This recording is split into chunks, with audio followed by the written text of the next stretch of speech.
Okay, let's get started. Welcome, everybody. And this is a really exciting class that we have prepared for you. And the topic is about the 6 ways of how you can make money and build wealth in real estate. Now, usually the folks that are interested in this class and are in the audience today you're here because number one, you're interested in real estate as an asset class. In fact, it's a great asset class, right? It's something that you can feel and touch. That's all what we always say in terms of real estate. It's not like a virtual type of asset, and it has great potential for appreciation, depending on your strategy, of course. And we're going to talk about the different strategies where how you can make it appreciate and make it a great asset to own.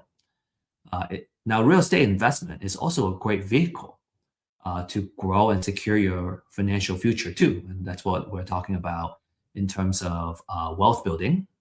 And so, congratulations for being here and really taking control of your financial future and your financial security. Now, let's get started. Now, we're all here because we know that real estate investments can be a very lucrative business, right? If we know how to do it, that's the most important thing. You can lose money too. So how can we kind of avoid all the pitfalls and make sure that it will stay lucrative for us? Right? You probably personally know somebody who has invested in real estate and made big profits or have built a substantial wealth over time. In fact, we're working with someone right now that has built a close to 100 property portfolio, and she's sitting on a lot of equity right now. So how do we get into this game, right? We're gonna spend the next hour learning about the different ways we can play this game and how we can really excel in it. Now, to just kind of show you, what success may look like, here are a couple of success stories. And obviously, every deal is different, every case is different, and some of these are kind of outsized profits as well. So it's certainly not representative of what an average deal may look like. But these are some of the deals our clients have sent us, and they're kind of impressive. So we want to show it here. All right. So this is a deal where the investor made $46,500. Okay, and then we got a couple more too. Like these are even bigger. Every deal is a little bit bigger. This one is quite a bit bigger. $85,610 profit. Okay, and then here's another one, right? $88,862 profit. So if you do it right, if you know what you're doing, you can make quite a bit of profits. So naturally, the question is, how can I work deals like this? How can I find these deals? How can I work the deals? And how can I structure the deal so I can make this amount of profit? And how can I make money? So we're gonna answer those questions in this webinar, especially kind of the first half of our class today. We're gonna talk about how you can make money, right? The money-making techniques. And then we're going to dive into a little more advanced, which is the wealth building portion of it. All right. So I hope you're excited and you're kind of ready to go, and you're taking notes, right? So our promise to you is that at the end of this class, you're going to understand the top 3 money-making techniques and also the wealth building techniques using real estate investments as a vehicle. And typically, this class is for new investors looking to get started. And I would say the wealth building part can be a little bit advanced, because it has to do with tax laws as well. And so if you have been investing for a while and you kind of see the wealth building piece, it could be new for you also. So make sure you take good notes and write down any questions you have. And you can either ask it on the chat here, or you can join us at our weekly office hours and ask those questions live. Now, I have found that, we talk about there's a term called digital deluge, which means, we're just inundated by notifications and, so many things kind of flooding our either physical inbox or digital inbox. And it can be very distracting.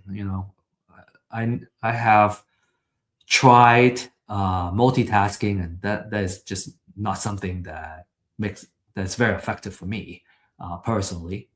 And I have found that I learn much better if I turn off my distractions and I'm really focused on just kind of one thing, being present and do one thing. And I feel I feel like I gain more from my time as well. So, it's about how can we effectively use our time and get the most out of it instead of trying to do too many things and, we never do one thing well, right? It's about doing one thing really, really well. So, with that said, our suggestion would be to really kind of focus, right, and take good notes on an important class like this, and use the chat too. You can use the chat to connect with your fellow audience, fellow classmates, and you can also save the chat, so you can save everyone's contact information. So I highly recommend that you use the chat as a way to network, right, and as a way to uh, gain the most out of this session, right, the next hour, and really make an effort to connect for coffee, for example, after the class, and make quality connections. Quick disclaimer, this class is for educational purposes only, right? Some of the examples we have is maybe real case, right? As what I just shared with you earlier. Some are simplified examples, so it's easier to kind of follow the math and really understand how the deals work. And so keep in mind of that. Always do your due diligence, right? Whenever it comes time to analyze and make an investment decision. And we don't offer investment, financial, or legal advice. This is just for educational purposes only. Always do your due diligence. So, quick story, background about myself. I have, as I grow our company, Real Estate IQ, which focuses on helping investors find deals and also find success in real estate and using real estate as a vehicle to build wealth. I have kind of really honed in on my marketing skills, and I think as you grow your business, you're forced to pick up a lot of skill sets, and so real estate data and what we call intelligence augmentation, right, using AI to help us make faster and more reliable decisions. And that's my background. And before that, my background was in science and engineering, so very technical background. But I was always interested in real estate and the very kind of passive earning power of real estate. And what I learned over time is that there's actually ways you can make income very quickly as well in real estate. So kind of both kind of active income and passive income, and the wealth building factors of it really piqued my interest in real estate investments. And that's why I'm here today. I'm kind of spreading the language, spreading the belief, I guess. And I had this struggle, and I still see kind of a lack of information and good data, good knowledge out there. And I think it has improved, and that's what Real Estate IQ is all about. And I think you're just fortunate to be here today because you can get the knowledge, get the data and tech, and also our hope is that you can leverage this opportunity and leverage our community to network with mentors and fellow entrepreneurs, and really kind of use all the resources to grow your business. Because of all this struggle, as we were kind of learning about real estate investments and kind of doing the deals, we have built Real Estate IQ to address these issues, these problems, right? Webinars and classes, because education is the ultimate equalizer, right? It really kind of helps us rise up to the level that we want to play in. And we offer deal finding, right? Distressed owner, distressed seller, distressed property information. That's what we call a deal. You have to, it's a certain type of distress and situation that allows you to acquire the deal at a good price or good terms, so that you can monetize on the deals, right? So we offer you that data. And then also, finally, we offer a deal makers community. It's a support system that helps you find help and get questions answered, and which I find is extremely important. You kind of, when you're just starting, you kind of need someone who is experienced and have gone through the struggle and have dealt with those problems, and just have somebody who can kind of help you make the deals happen. I find that very, very important. That was the first thing I did, is to find somebody who can mentor me and help me uh, uh, do the deals, different types of deals and situations. So it just saves so much time and struggle and headache when you have a trusted a mentor or a trusted coach that can help you out. All right, so without further ado, right, let's get started. So today we have 3 portions for this class. The first portion is going over money-making techniques, right? This is about kind of making quick, short-term money now, and how you can make a living using real estate. And then the second topic generally receives more attention because the long-term goal in real estate is usually about building assets that work for us, even when we are still sleeping, right? The passive earning techniques and how we can build the wealth, right, as we're sleeping. So that's a very exciting topic, and we'll go over that next. And then finally, we talked about a couple of bonus materials. If you have read about the introduction of this class, we got a couple of tools that we want to share with you, and that's our bonus material that we're going to share. Make sure you stay until the very end, and I'll share with you the link and the code, the QR code of how you can find and download these materials. Okay, so let's get started, right? So let's talk about the top 3 money-making techniques. And I would say the most popular one and the most lucrative one is fix and flip. So essentially, you're buying what we call an ugly house, right? It's an ugly house or outdated house, and you usually want to buy it at a discount. Okay, you improve it, and then you sell it for more than you pay for it, and you keep the difference as a profit. How the money is made is usually you need to, number one, is to buy it below market value. And usually it's because of the condition of the house, right? Maybe, like I said, it's ugly, or because of distress. An example of distress would be a home needing a lot of work, or a house going into foreclosure in the next 30 days. And so the owner either lose everything and potentially owe more money after losing the house, or they can sell it to you. So that's a very strong sign of distress.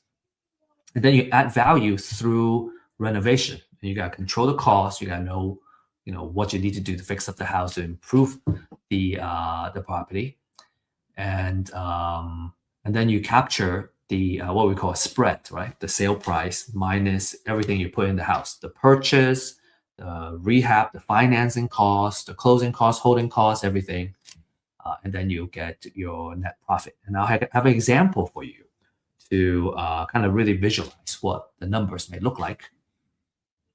The key benefit for fix and flip is that there is a potential for relatively big profit in a relatively short time. Usually maybe a quick project could be 3 months, maybe it can go as long as 10 months, up to a year. but usually it's months and not years. And you can build capital by what we call forced appreciation here, where improving and forcing it to appreciate. And you have a active and hands-on way of kind of controlling this project. And we usually say that fix and flip is more of a construction project. After you get the house, you gotta manage that construction project really well, control your costs and your schedule and the quality of the renovation, and improve it in such a way that you can sell at a profit. So risks, right?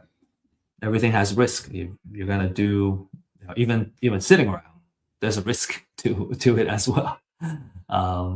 So the risk of fix and flip is that the price or buyer demand may go down during the time of your project. So just when you thought it's gonna sell high, if the price actually went down, then you may suffer a loss, right? It's possible. So you want to always be mindful of that, and that's why we also encourage our users and our clients and investors in general to really stay on top of the real estate market update. And we share this on a weekly basis in our Thursday live stream to share with you what's happening in the industry and what's happening with the market on a weekly basis. So you get to stay on top of it. All right. We call it about market risk, right? If the price tanks while you're in the middle of the project, you could be either wipes out whatever profit that you thought you would have, or you may suffer a loss. Okay, so let's be very real about that. Usually, you want to purchase it in such a way that you can account for a potential dip in the market, and the market is also seasonal. So, as you become a more seasoned investor, you've gone through and understand the different seasons, you are gonna make the right decision in terms of pricing and when you want to work on the project and when you want to put it on the market and all that. So you can, as you get more educated, you're gonna learn how to minimize and play with these risks, right? The other one, very, very important, is these are construction risk. So if the cost goes over, right, cost overrun, if you have contractor issues, you have permit delays, and making the project more expensive than needed.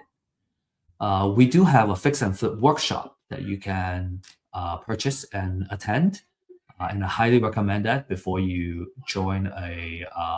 before you start a project, is to kind of learn the ins and outs of what you need to do, and then ideally work with someone who is experienced and can walk you through it. I think kind of having the education gives you the basic foundation and the language, and then also having someone experienced that you work with to kind of bridge that gap until you feel comfortable in doing that. I think that's a golden combination. Right, and then there's financing and holding risk.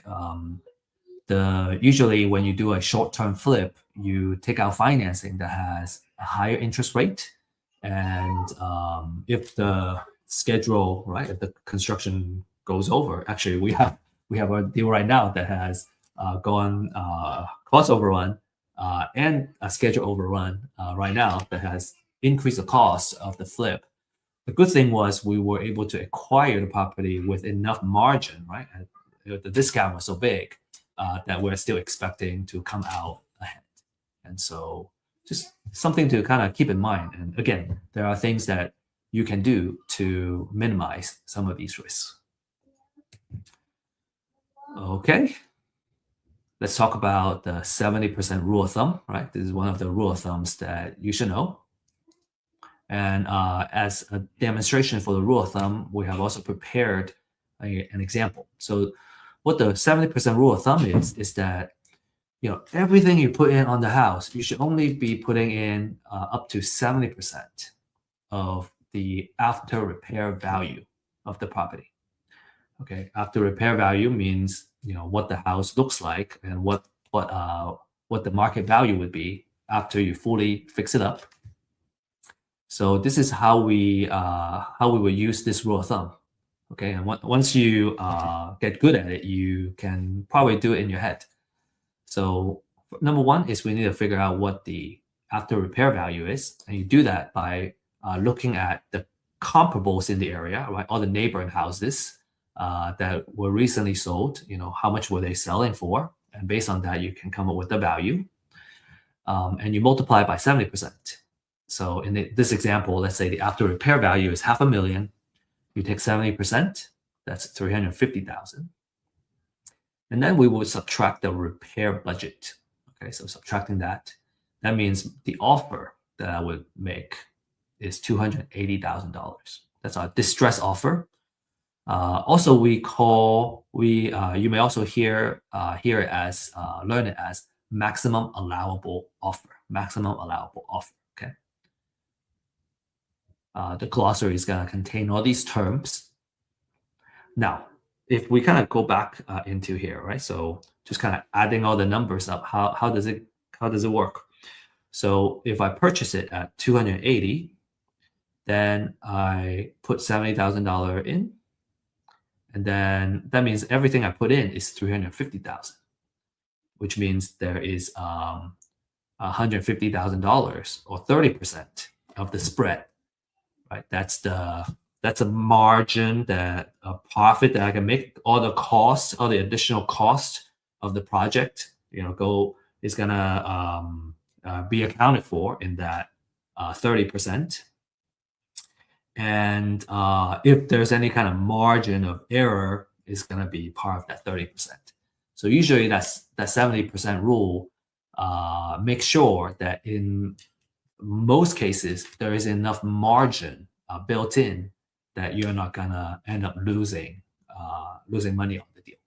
So that's a very important thing, is that we follow that 70% rule, and we only this is our maximum offer. This is the max we can offer based on this formula. And just to demonstrate what the other 30% would be, okay, here's an example. So 30% of the $500,000 after repair value is 150. And so with that, you gotta pay for closing cost. There is holding costs, right? Insurance, electricity, utilities,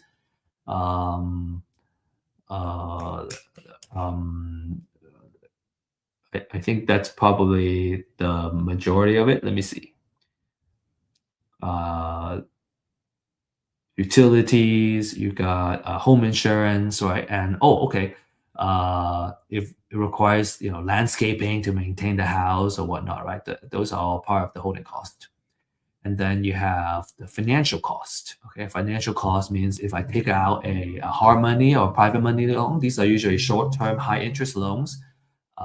If we leverage that, usually leveraging is gonna make it so that we can potentially make better cash-on-cash profit.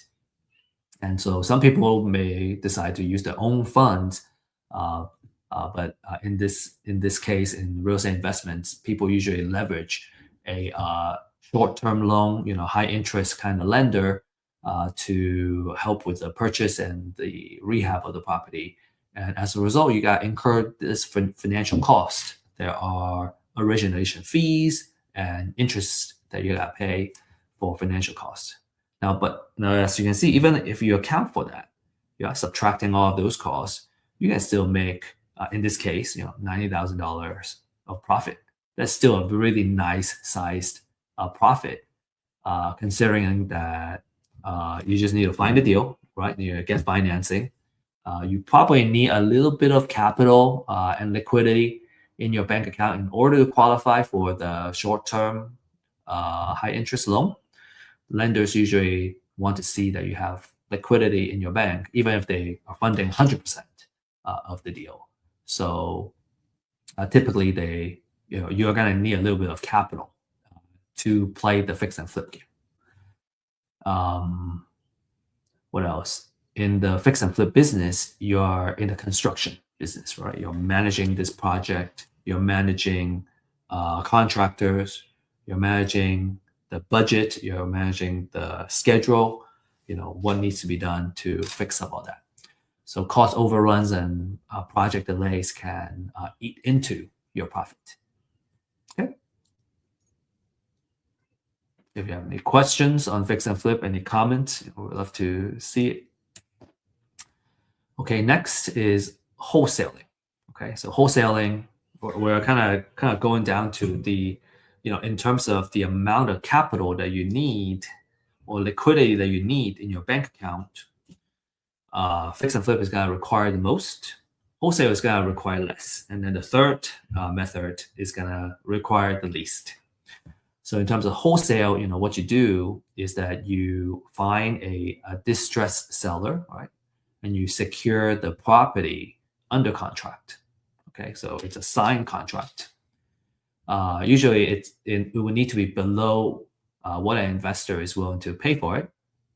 And then you sell the contract, right? So you're reselling the contract, which is the right to purchase the house, not the house itself.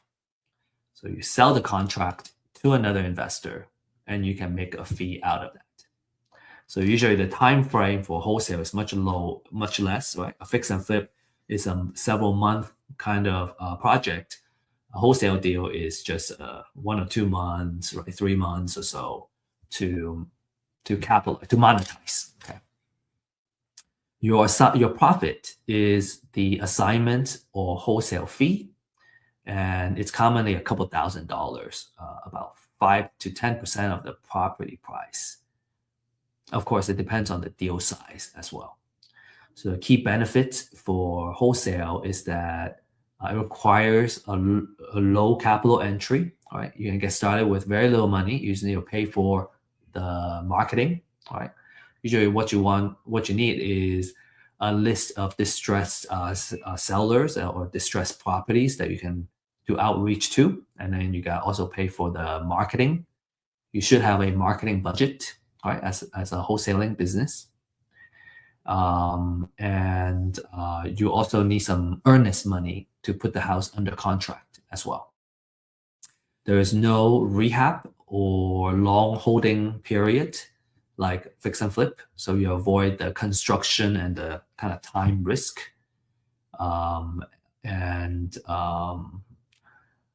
It's the great way to do that is to build a buyer's list in addition to have a list of distressed sellers that you can acquire the property from, or not acquire, but to get them to agree to sign a contract with you, so you can lock it up. The risk about this method is that there might be wholesaling rules and regulations in your particular state. And some states may require you to become a licensed agent before you can do that. And if you overpay in a contract, or you can't find a buyer in time, then you're gonna risk not being able to sell that contract, and you could lose your earnest money. There are ways to mitigate that. And you gotta get really good with lead generation and maintaining trust with your seller. So those are the things that you need to watch out for wholesale. This is a demonstration of a wholesale. So in this case, right, if you remember, everyone remember the example that we were running. Now, instead of doing the fix and flip itself, I'm a wholesaler, so I want to sell it to a fix and flip investor. So in this case, I need to subtract my wholesale fee. So let's say I want to make $20,000 wholesale fee, then the maximum offer that I would make is $260,000. So if I put it under contract for $260,000, I tack on my wholesale fee, then the investor can buy at $280, and they can still fit the 70% rule. And because of that, I have created value for the fix and flip investor. And the reason is it's not easy. It's difficult to find distressed sellers and putting it under contract. The value that we're bringing to the market is that we got it under contract, and we got a seller ready to sell, and the buyer really appreciate that. Right? So as a result, we make the $20,000. And for a fix and flipper, as long as they can acquire a property with that 70% rule, and they're already going to make their margin, they would be happy to pay you a wholesale fee.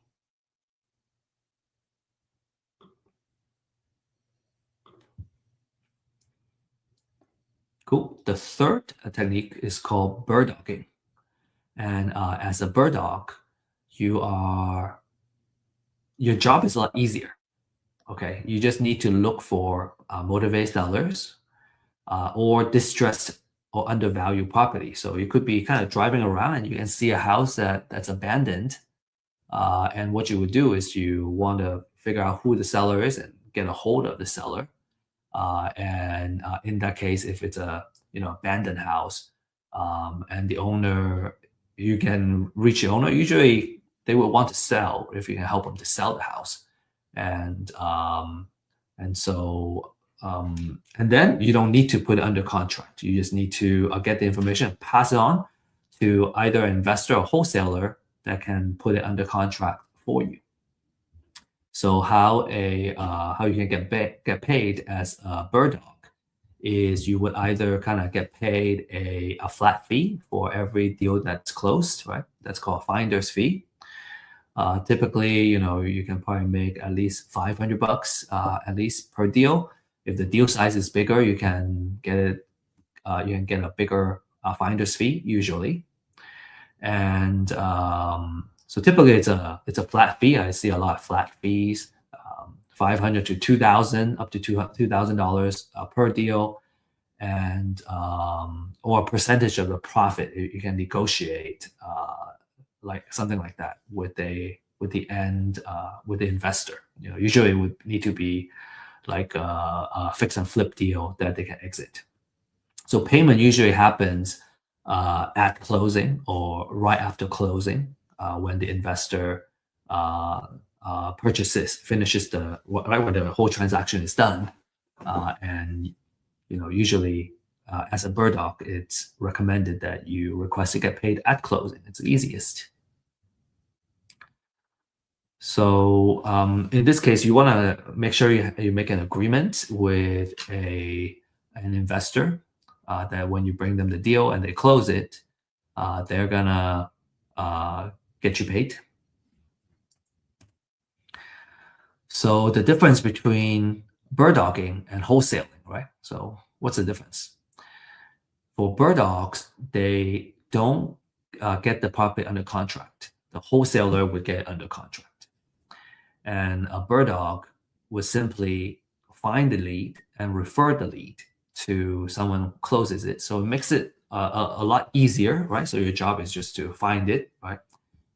And refer the lead over to the investor that you work closely with. It has the lowest risk. It has the lowest amount of responsibility. And as a result, there are smaller fees. You don't make as big of a fee as you would as a wholesaler. Now that said, it makes the job a lot easier. You just gotta, consistently going out there and getting the leads, right? And kind of working with an investor that knows how to convert these deals, and you're gonna get paid. You don't have to spend a lot of your time following up on the leads or whatnot, right? You're just, finding the lead, making the referral, and then you keep moving. You keep moving on. I think it's really good for someone who's just getting started, or you're kind of doing it more like a side gig. And my recommendation is just do it consistently, right? Just you want to keep doing it. Find a couple of hours a day or a couple of hours every week, right? Several days a week to just kind of consistently doing it. And then when you have, it's always a volume game, right? A numbers game. So if you have enough leads, a percentage of those leads will convert, and that's how you get paid. So wholesalers, you A wholesaler would sign a contract, right, with the seller, and they can control the deal because they own the contract. And there's more risk, there's more work, but a larger payday for a wholesaler.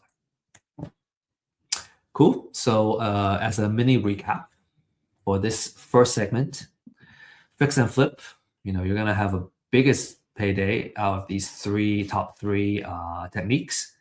You are in the construction business. You are taking more risk, right? You got to hold the property for longer. There's more expenses. You have to manage the project. You have market risk. You have construction risk. A wholesaler, you're in marketing and deal finding business, right? Your risk is lower. You can make the money a little bit faster because you're gonna put in a contract. You find a seller, and when the deal closes, you're gonna get paid. The skill is on how you can find deeply discounted deals that are ready to put them under contract. And then bird dogging is you're in the relationship and the marketing business. You're gonna end up talking to the seller, right? Finding the house, talking to the potential seller, and then making that connection. So it's about consistently bringing the deals to serious buyers. You want to make sure that you have a investor, or it's usually an investor buyer that's gonna take your leads and work those leads consistently for you.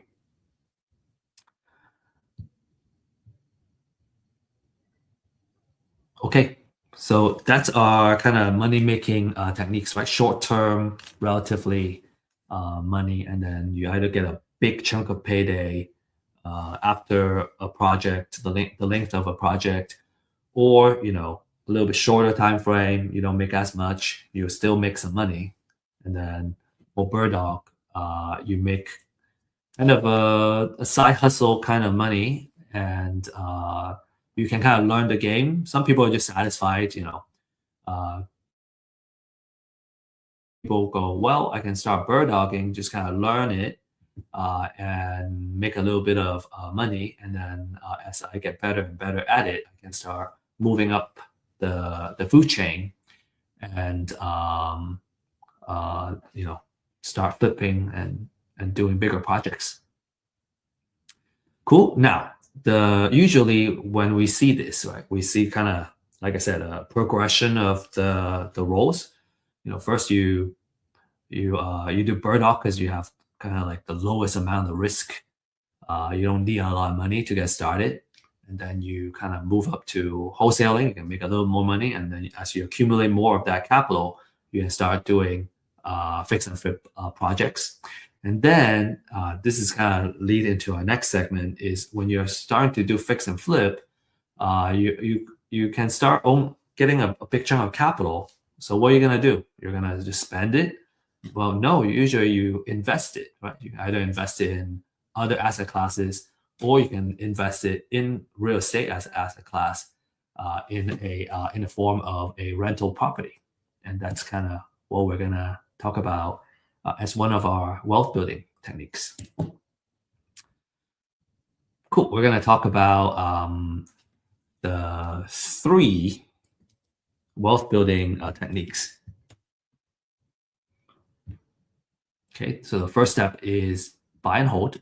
So you buy usually a pretty solid rental property, right? You put a good tenant in it, right? And you let them help you pay down the mortgage. They're gonna pay you rent every month, and you subtract after all the expenses that includes mortgage. Ideally, you have the leftover, so you have a monthly cash flow every month to as the owner of the property, in addition to the mortgage being paid down. So over time, mortgage gets paid down, you're building up equity, and every month you're getting a small cash flow. So it's a way of kind of building wealth and making money a little bit trickle at a time. You're not making a big chunk at a time, but you are slowly building that wealth. plenty of examples of properties, especially in the beginning. You probably have a smaller cash flow, but over time, as the rental lease number goes up in the area, you're going to be able to increase your monthly rent also. I think on average, our rental properties, we're aiming for you know 300 to 500 per door to start. Usually, if it's break even, we're pretty good. But usually, kind of if you have a little bit of cash flow, then you have some margin for maintenance costs and anything like that, and you kind of build up that your piggy bank with that monthly cash flow. So it's always very nice to have. Okay, so you want to look for good, solid rental properties. So for buy and hold, this is another rule of thumb. Okay, it's called a 1% rule of thumb. And what that means is that your monthly rent should be 1% of how much you put into the house. So let's say in this case, if you got to do it kind of in reverse, because what we can know is what the rent would be. And you do that by running a comparative market analysis, figuring out how much the average rent is kind of going for similar houses in the area. So in this case, let's say the monthly rent is 2,500. Then with that 1%, I multiply by 100. So the most I would put out to acquire this house is 250,000, because that 1% is here. And that 1% is gonna make it so that I always make a cash flow. Okay, so we want to follow that 1% relatively religiously, especially when you're just starting out. So if there is repair, we subtract the repair, and then my maximum allowable offer, or my distress offer, is 230,000. Okay, if I buy at 230, I fix it up with 20K, my total all in is 250, and I rent it out for that 1%, I'm good. That's what that 1% is about. Okay, so let's break down that 1%. Okay, how does it really make sure that we cover our all our expenses and make sure it brings me a cash flow? So this is an idealized, right, example. This, we can. I think if you're interested in real life examples, we can probably do it on a one-on-one basis or in our office hours. So let's say this is in this example, right, $2,500 a month. You have mortgage, which is principal and interest. Okay, relatively, it's like around this number, 1,200. The property taxes, insurance. If there's HOA, there's HOA, and then you should always have a small budget for maintenance of the house. After you subtract everything, you would make a monthly cash flow. Okay, so in this example, 575 is a pretty good number, or almost $600 to start, and that's just for one property. So as a landlord, this is how much money I would make in one house, right? And that's relatively pretty passive income. If I manage it myself, if I hire a property manager, which we usually do, some of that there would be additional expense, right, for the property manager, but I would still make a cash flow. Now, if every month I make this much, then I will be able to make and that's just one house. If I have 10 houses, then I would make almost $6,000 a month. And that would make it about 69,000 a year. So if you have 10 houses, that's a little bit better than median income in today's world. If I own 20 houses, then I'm kind of 2 or 3 times of the median income. I would make 138,000 a year, and that's a really good way of making sure the property is making money for you. Right, really good way to make money. And in buy and hold, you're in the landlord business, which means you're going to be working with a property manager to help you manage your property, or you directly deal with the tenants, and you got to deal with tenants and toilets, all these issues. Your attention is going to be focused on making sure all your properties are leased, right? Good occupancy rate, and then generating cash flow on a consistent basis. So a couple of things that could be risky as a landlord is you have vacancy, high vacancy. In fact, we had a rental property that sat vacant for like 6 months. That really ate up our profits. In fact, we had to kind of keep the mortgage payments going, right? So that's a risk you want to be very cognizant of. Make sure you can reduce the vacancy, and then you want to have a good tenant quality so that they will keep your house well, and they will consistently pay you rent. You don't. The last thing you want is to have tenants stop paying, and then you have to figure out the eviction process, get them out, and then they trash your place. So make sure you have a really high quality tenant that takes good care of your property, good credits and everything. So having good background check and really good process is a very key part of this business. So buy and hold, all right. We call it a wealth building technique, okay? And this is just like the first step, okay? So, but these are very exciting. So number one is you get your monthly cash flow, right? You can, as you build up that monthly cash flow, you can save that up, and it could become a down payment for another property. That's one. The second one is called appreciation. So there are two types of appreciation. One is naturally the house value goes up over time. And so that's what we call natural appreciation. We're not going to dive into why that happens and the kind of financial side of things, but let's just kind of take it as a given that there is a natural appreciation on the property. You can also do forced appreciation, where you, if you buy at buy a house that requires repair, and then you fix it, you repair it, you can force it to appreciate. And then there is tax savings such as depreciation and interest write-off, operating expense write-off. And then finally, because every month you're paying the mortgage and you're paying down the principal, so you're building up that equity. So there is a scalability in this sense, where profits and the equity of one property can be leveraged to buy additional properties, and you can build a portfolio. And I think it's always a good way to kind of start. What's one way to kind of say is that if you start accumulating, right? A lot of these properties, kind of like playing Monopoly, right? You want to have all these houses.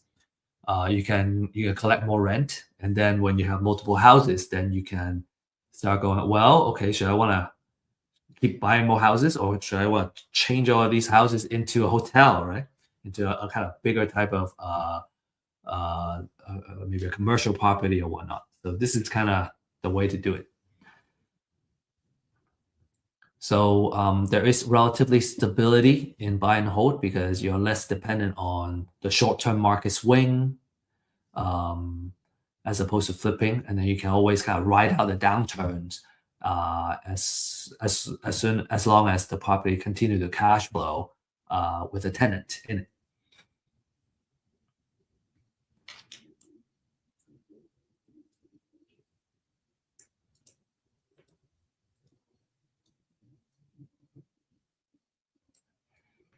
So, in terms of risk, I talk about bad tenants, poor screening.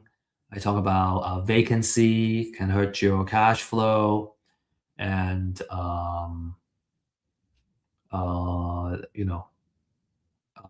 if there's a oversupply of housing in the area, then you're gonna potentially sit on that vacancy. So you want to pay attention to those kind of risk and make sure that you really understand the local market before you kind of get into that. Okay, next is the Burr method. The Burr method is a way for you to scale your buy and hold strategy. So if you like, the rent that you're getting in one house, you want to do more of it. This is how you do it. You can kind of accumulate and build a portfolio of properties this way. So what Burr stands for is buy, rehab, rent, refi, and repeat. So number one is you buy a property that's distressed and undervalued. Okay, you could certainly buy a rent ready, move in ready house. Then you're not going to use this Burr method. You can buy it and just collect a rental. That's one way to do it. To kind of use this strategy, and we'll talk about the benefits of this strategy. Why we want to do this is that you want to buy it at undervalue and distressed, and then you are gonna rehab it and force it to increase in value. Okay, and now it's all nice and ready to rent. You rent it out, put a tenant in there, and then you can usually when you do a rehab, you use a short term, hard money or private money loan. So you would after you put a tenant in, you can refinance it to a 30-year loan, and then yeah, when you refinance, you will buy out the existing loan, right? The short-term loan is gone, and because when you originally took the short-term loan, your value is here. After you rehab it, your value is here now, is much higher. So when you refi, you might be able to, usually you cash out some money, okay, because of the difference of when you first bought it, it was undervalued. After you fix it up, it's at a higher value. So when you do a refi, you can take cash out, and then you can use that cash as the capital to repeat this process. So how Burr makes money? Number one is force appreciation, right? That rehab pushes the value up after a few months of the project, and it creates equity beyond what the market appreciation, the natural appreciation can provide. Then the second one is you have an asset that's consistently creating a cash flow for you. So it pays down the debt for you in addition to having kind of the leftover profit that you can pocket every month. And then the capital gets recycled because when you do a refi, you take all that money out and you might be able to get some additional cash out as well. So now you can use it to reinvest into more properties. And then finally, it's the loan pay down, right? Because again, you got a tenant in there that's paying down your loan, and you can build up that equity. So in order to do this really well, you gotta make sure that you have good discipline in your due diligence, right? You gotta know your after repair value very well. You gotta know your rehab very well, and your rent projection very well. Another risk is financing. So your short-term loan is expensive and also risky. So you want to make sure you kind of manage the rehab really well, and also you'll be able to kind of refi after. And then there's also lending risk, all right? Like, so what happens if after you fix it up, the house, you don't qualify or you can't get the refi money so that you can keep this wheel going. That's certainly a risk in terms of refinance. And so, in all, the Burr is more of an advanced form of buy and hold, and it's more of a scaling tool. It's still a really good long-term rental investing, but it really allows you to reuse the capital, and you can kind of grow a lot faster using this method. Because when you do refi, you're using not an income, not a bank conventional loan, but you're using a debt service, a DSCR loan, a debt service ratio special loan for rental properties. So that allows you to really scale that. Okay, any questions you have, right? Feel free to use the chat or save it and ask it during office hours. We welcome it either way. Okay. Now let's talk about another step, right? Let's take this bird step further, and then I'll have a really nice example to really kind of show and demonstrate to you, how to put all this together and how it works. This is super exciting. Okay, the third idea, the third I guess strategy is called buy, borrow, die. And in our Thursday live stream, John actually taught this in one of our sessions. He can explain it much, much better than me, but I want to really highlight the key points, right? So for buy, borrow, and die, this is what you do.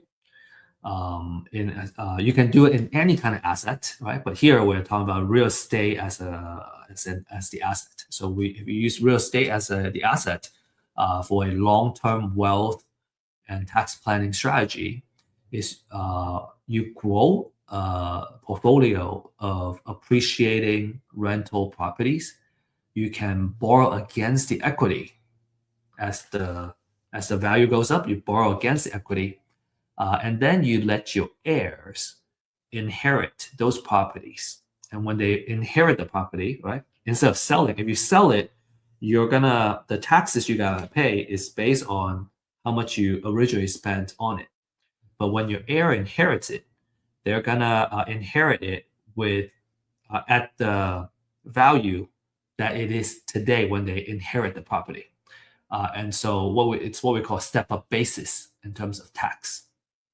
So it's a really awesome way to minimize capital gains tax, and when you use it's a combination. It's a strategy that uses appreciation in real estate, cash flow, and the lending flexibility to provide money that you can spend during your life, and also deferring or avoiding the tax bill that comes from selling. Because when you sell, you incur capital gains tax. So it's a very advanced strategy, right? Highly recommend that if you're interested, talk to an experienced CPA that knows how to do this. And we're just here to kind of share with you a glimpse of what it would look like. All right. So this is how we do it. The buy, borrow, die. So number one is you buy, right? You accumulate all this real estate. So let's say you have on a small scale, you have one or two properties, but on a bigger scale, you would have a portfolio of say 20 properties, 60 properties, 100 properties, right? And now you have a really good base for that equity growth over time. And anytime there's a economic cycle, the real estate value goes up. And so you have that pure equity. So once you get that equity built up, you can now borrow against the equity. You can take that cash out and you can use it to either pay for your lifestyle or buy new deals and other investments. And over time, you can, as long as you manage your leverage carefully with the cash flow that you can generate from this real estate, then you're going to be in a really good place, right? So make sure you kind of manage that risk, right? Which is why we say it's a more advanced strategy, because you really got to run your numbers and really make sure that you're not pulling too much equity and you're over leveraged, and then you're gonna end up losing your portfolio. So you want to make it, you want to do it in a very conservative way, and that's by running the numbers correctly. You can kind of borrow against it either through what we call cash out refi, or HELOC, or a portfolio loan, and investors have kind of used any and all of those methods. Maybe they take out a commercial loan that usually requires a refi after 5 years. Either way, you can do that and take the equity out. So now you have the money that you want to either spend or buy additional assets. And then when you die and pass the portfolio, The final step is about estate planning and tax treatment. When you die while still holding these properties, your heir will receive what we call a step-up basis to the current market value for those assets. And that's the current US tax laws right now. This step up is going to erase the capital gain that has built up during your lifetime, right? Your heir is going to get to enjoy that. And if they choose to keep the rentals, right, then they will get the step up basis. So if they choose to sell it later, they already got the step up, right? They're not going to have your basis when you bought it, but the basis when they inherit it. So even if it rises more over time, the capital gains tax that they have to pay is going to be much lower than if they had to use your cost basis. To further demonstrate this, I'm going to give you an example, like I said, to really kind of add clarity to it. So before I jump to the example, of putting everything together, just want to stress that this is a advanced, what we call hold forever strategy, and it assumes you're comfortable keeping the properties highly leveraged, right, and having estate planning kind of together to put this together. It works best for quality rentals in a strong location, so you can continue to kind of have that cash flow going on, and having a conservative leverage in place. Make sure that your professional team is kind of all working together to make sure that this works. And then another thing is that the tax laws can change. So buy, borrow, die as a framework may change over time when the tax laws change. So you always want to stay on top of what's happening with the tax law and the legal piece while you employ this strategy. The last remark, look, another kind of more advanced is on the taxes, right? So the size of your estate matters. At the time of this class, there is a federal estate and gift tax exemption. So it's the maximum is at $15 million per person, or roughly $30 million for a married couple. And it's usually taxed at 40%. So basically, if you have less than 15 million as an individual or 30 million as a married couple, then you can qualify for the exemption, right? What you pass down.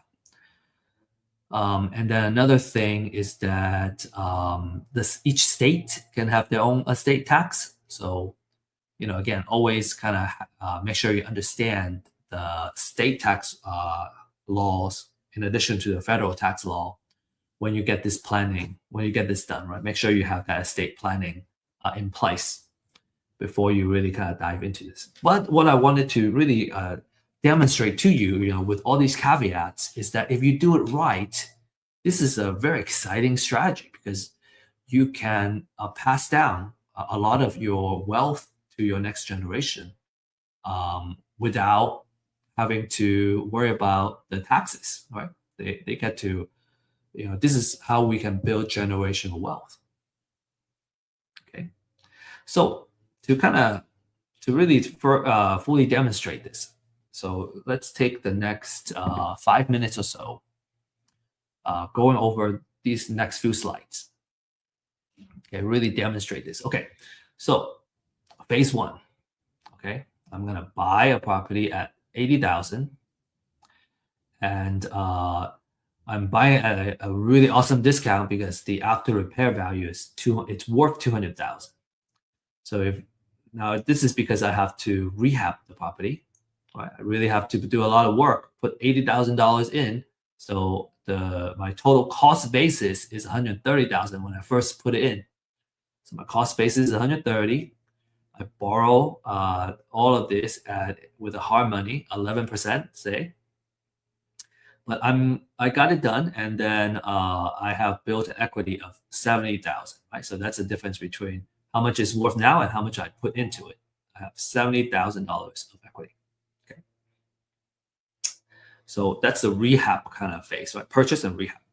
Now I rent it out. I'm gonna rent it out, and because the house is worth 200,000, I can take a 80% loan basically from the bank. So 80% of that is 160. And let's just say these are the terms: 30 years term, 70% interest rate, because the bank requires 20% equity, right? I'm gonna leave 40K equity in there, and I can take out $160,000 of the loan. So with that 160,000, I pay back my original loan, right? Because remember, this 130 was hard money. I pay that back, and now I pay all that back, and the difference is 30,000. So I have $30,000 that I kind of made, right? And it's tax free because it's a debt that I took out. And then I also benefit from having a reduced payment. Right? My interest rate is lower. Okay, so it's 12%. The interest rate is actually 12%. All right, and then in addition to that, my house has an equity of 40,000. Okay, so I have 40,000 equity. I have $160,000 of the loan, and taking that loan out, it pays back the hard money original loan that I took out, and I took out 30,000, to spend or invest in another deal, and then every month I have reduced payment. Okay, so that's the next phase. All right, another phase. Okay, third phase. Let's say 15 years later, the market value has gone up tremendously. Right, it has doubled in value, and now I am at $400,000 in terms of market value. My old loan, I remember I had a loan of 160,000. Well, over time, I have paid that down, and it's 130,000 now. Well, now I can do another refi. Okay, I can do a refi. Remember, the bank wants to keep 20% equity. So out of the 400,000, I take our loan for 320,000, and I keep $80,000 equity in the house. So that 320 I'm gonna use 130 to pay back the old loan. Right, the old loan was 130, and the difference is 190. So now I have $190,000 I can put in different places or buy more properties. Okay, I may choose to keep some myself and really enjoy it, have fun with it, or that's your wealth allocation. Allocation, no, allocation. You can allocate different percentage of that cash out, whatever you want to do. Right, it's your money. So kind of the aftermath of this phase is that you have $80,000 in equity, you have $320,000 loan with the bank, and you have taken out $190,000 that you can use. And again, it's tax free because it's debt. Then we have phase 4. Okay, so let's say another 20 years later, you are at the end of your of the life that you enjoy so well. Okay, now the market value has doubled again to 800,000. The original loan you have paid down to 200,000, right? Because you've been paying that consistently for 20 years by then. So then the equity is 800. Apologize, excuse the typo. 800,000 minus 200,000 equals to 600,000. So in this case, if the owner sells before death, well, you have the amount of equity minus your cost basis of 100,000. So you got to pay capital gains tax of 470,000, and that's a lot of money. You got to pay a lot of capital gains tax. But if you pass it down to the heir, your cost basis, instead of 130, it goes all the way up to 600,000. So apologize on the typo here. So your capital gain is 600,000 minus 600,000. There's no capital gain for the heir. So again, there's some typo here. So what we have spent the past hour on, actually more than an hour, is we went over the top 3 money-making techniques and the wealth building techniques. I hope you really enjoy looking at these examples, and you're getting really excited about the prospect of using real estate to build your wealth, your generational wealth. Now we're gonna have these 2 bonus materials that I'm gonna be sharing with you in just a few minutes. All right. The first one is the rules of thumb in real estate. We went over the 70% rule of thumb. We went over the 30% rule of thumb, and there are 2 more that we want to share with you. And then there's also the glossary, right? The terminology and the language that you're going to use to really do this well. And so we thought these are really awesome resources for you to use. Naturally, at this point, your questions would be, how do I get started? What do I need to do? How can I build that wealth? I hope we got you excited enough to really want to join and play this game. And so this is our recommendation. Okay. First is that if you're not ready to take action yet, right? This is really piquing your interest, but you want to learn more about, how you do it, and maybe through real examples.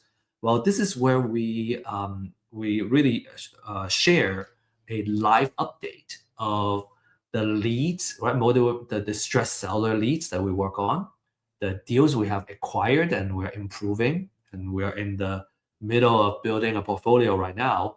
So where each deal are going, and then we share our market updates, how it affects the real estate investment world. And in addition to that, we have kind of financial planning and wealth building knowledge. So just a wealth of education. Everybody in here, I'm probably the least experienced. But combined, we have almost 100 years of experience in this wealth building side through real estate. So you definitely don't want to miss that. You should be joining on a weekly basis to really pick up the necessary knowledge to play this game well.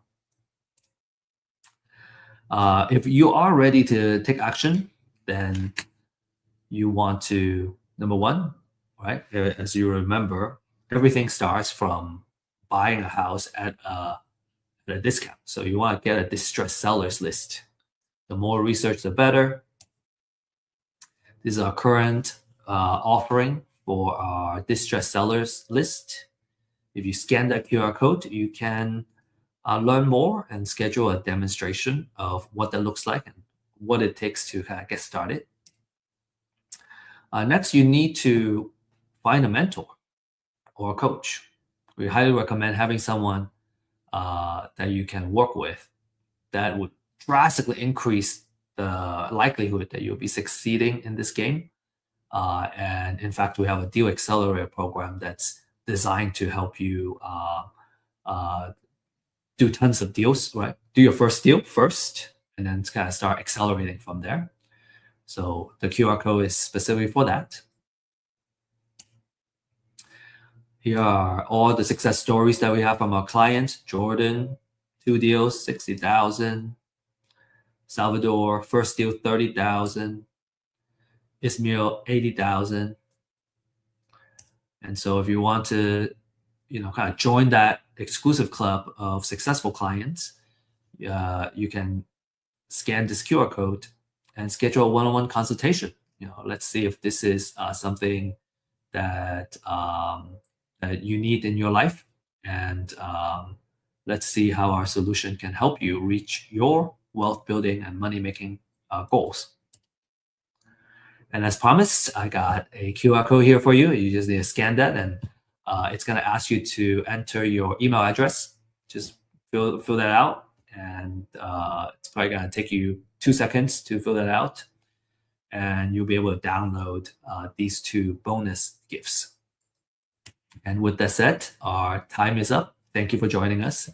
We want to wish you best of luck and happy investing. I look forward to seeing you in either our live stream or our office hours and get to know you and really help you reach your goals. So appreciate your time and look forward to meeting you in person soon.